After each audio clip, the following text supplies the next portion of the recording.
This module is on the principles of antibacterial, pharmacokinetics, and pharmacodynamics, Part 1. The goal of antimicrobial therapy is the effective and safe treatment of patients suffering from infections. This involves careful consideration of 3 elements: the bug, the drug, and the host. Also of importance is the consideration of the fact that the effect of antibiotic administration extends beyond the individual patient and the target pathogen, and that antibiotics affect the general bacterial ecology of the patient and the patient's environment. It must be recognized that there are 10 times as many bacterial cells as there are human cells in and on the patient, and that this entire varied and massive bacterial burden is exposed to the administered antibiotic, not just the target pathogen. An important consideration is that different antimicrobial classes affect organisms differently, which is why dose optimization of antimicrobials is an essential component of antimicrobial stewardship. The clinician must take into account host and pathogen factors in choosing an appropriate antibiotic, its dose, and its route and duration of administration. Critical to this decision-making process is a firm understanding of antibiotic pharmacokinetics and pharmacodynamics, also known as PKPD. The pharmacokinetics of an antibiotic describes its disposition within the body, including its absorption, distribution, metabolism, and elimination, whereas antibiotic pharmacodynamics examines the relationship between measured drug concentrations in serum, tissues, and body fluid and its antimicrobial effect on the target organism. Simply put, pharmacokinetics is what the body does to the drug, and pharmacodynamics is what the drug does to the body, or in our case, what the antibiotic does to the target organism. Knowledge of these 2 characteristics is important for the selection of breakpoints for interpretation of in vitro susceptibility testing results, as well as optimal antibiotic selection together with the most effective dosing regimen. When an antibiotic is administered to a patient, the pharmacokinetics describes the relationship between an antibiotic dosage regimen and concentration in serum at the infection site. Pharmacokinetics, however, does not correlate the concentration of antibiotic at the site with the antibiotic's effect. Pharmacodynamics, on the other hand, describes the relationship between antibiotic concentration at the site of infection and its biologic effect on the organism.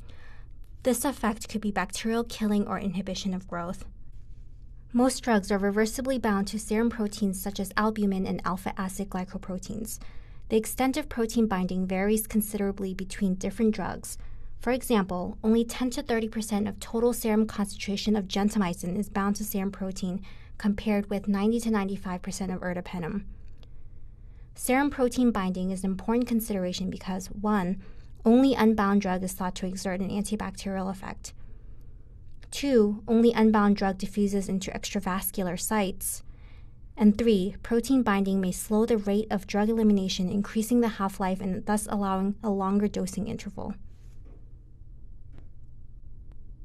The most commonly used pharmacodynamic measure of in vitro antimicrobial activity against pathogens is the minimum inhibitory concentration, also known as MIC, and minimum bactericidal concentration, also known as MBC.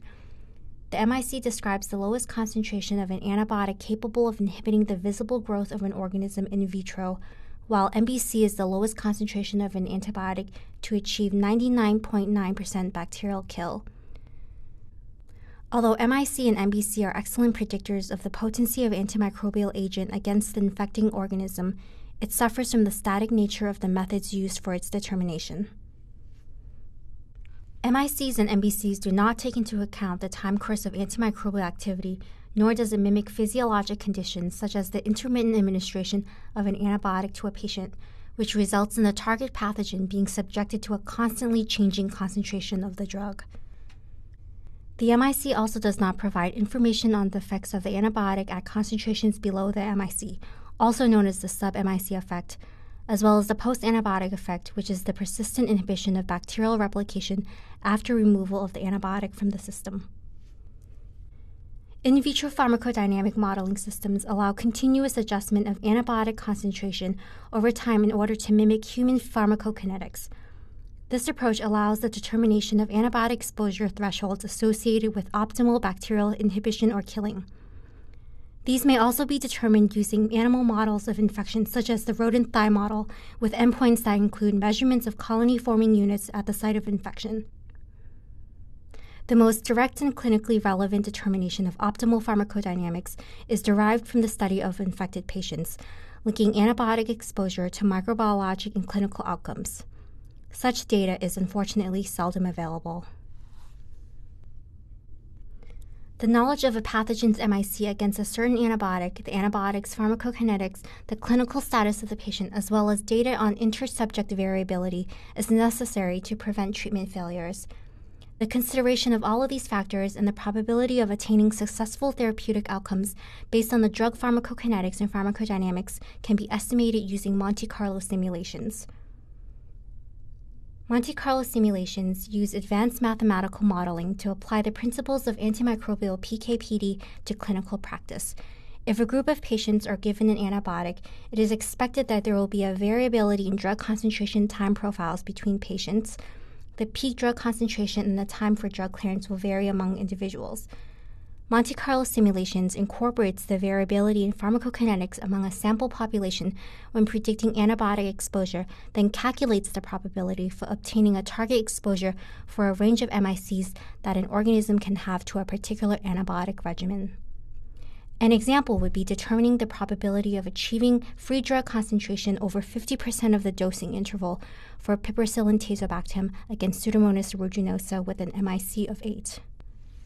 A commonly used measurement is Cmax, which is the maximum drug peak concentration, and Cmin, the trough, i.e. the lowest antibiotic concentration. By using MIC as a measure of potency of drug-organism interactions, the pharmacokinetic parameter determining efficacy can be converted to PK/PD indices. Since only the fraction of antibiotic not bound to serum protein is considered active, these ratios are expressed as the free fraction over the MIC. The three most common PK/PD indices used to predict drug response are 1. Ratio of maximum free drug concentration to the MIC. 2. The duration of time where free drug concentration remains above the MIC. And 3. MIC ratio of free area under the concentration time curve to the MIC. Understanding these three PK/PD parameters, which quantify the activity of an antibiotic, allows us to optimize antimicrobial treatment regimens. The next module will review PK/PD of different classes of antibiotics and dosing strategies developed to optimize efficacy as well as minimizing toxicity.